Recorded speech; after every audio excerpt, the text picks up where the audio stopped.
Hi boys and girls, this is just a short video to get you started on your English task today, which is to write Mr. Munch's reply to the grumbly Mrs. Grumble. She had a lot of complaints. Her name suggests that she might like complaining because to grumble about something is to complain about it, to mutter about it or to complain, okay?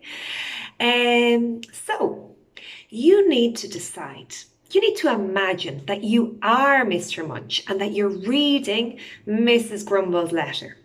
What do you think?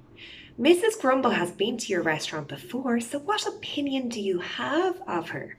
Do you really want to keep her as a customer, or would you prefer that she never returns to your restaurant again and that you don't need to deal with her? Now, usually, restaurants want money and returning customers, bring money to the restaurant. But sometimes customers are so annoying that the restaurant might decide that their money is not worth it for everything that they have to put up with. So you need to decide what approach you're going to take, because Duncan's birthday party is already booked to take place in that restaurant. And that's something you need to take into account, okay? So have a think. What do you make of Mrs. Grumble's comments or complaints? Do you agree with them? Was it a very busy night and maybe the service wasn't very good? Or do you think that everything was fine and she's just looking for reasons to grumble, reasons to complain? Okay, once you've decided what way you're going to approach this letter, you need to look back at the list of complaints that Mrs. Grumble had, and you need to decide what answer you're going to give to each of those, or what you are going to respond to her with respect to each of the complaints. Okay, then when you actually go to writing the letter, you need to look at page 81.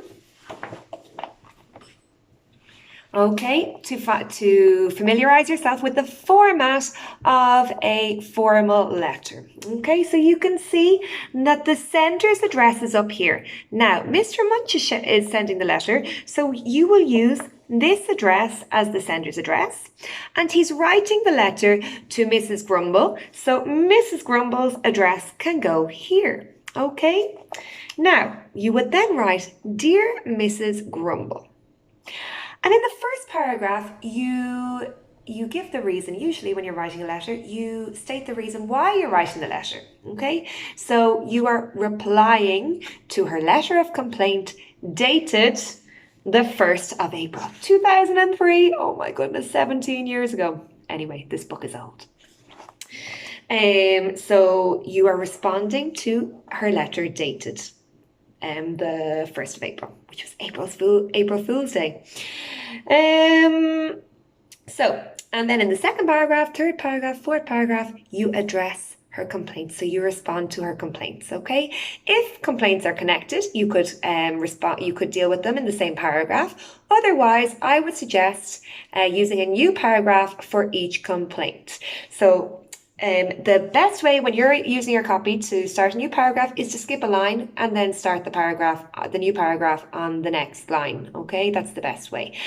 Now, when you get to the end of your letter, you sign off with yours sincerely, yours respectfully, yours gratefully. I usually put warm regards, but maybe Mr. Munch doesn't feel very warmly towards Mrs. Grumble. But something like that, and then you can sign your name underneath. Okay, that is the task for today. Have some fun with it. And then I gave an optional extra task, which is practice reading your letter. Once you've proofread it and make sure there are no mistakes and that it makes perfect sense, practice reading it with Mr. Munch's voice. Okay, how does he speak? And then if you wanted to go a step further, you could do both the characters and use some props. So when you have your glasses on, you're Mrs. Grumble. When you have a hat on, you're Mr. Munch. Something like that. Or you could recruit a brother or sister or a mom or a dad to play one of the characters. Then even a step further, you could make a video. But what you all have to do is write the letter and upload it to Dojo, okay? The rest is just if you want to, if you're really enjoying it. Boys and girls, thanks again for your hard work and talk to you soon. Bye!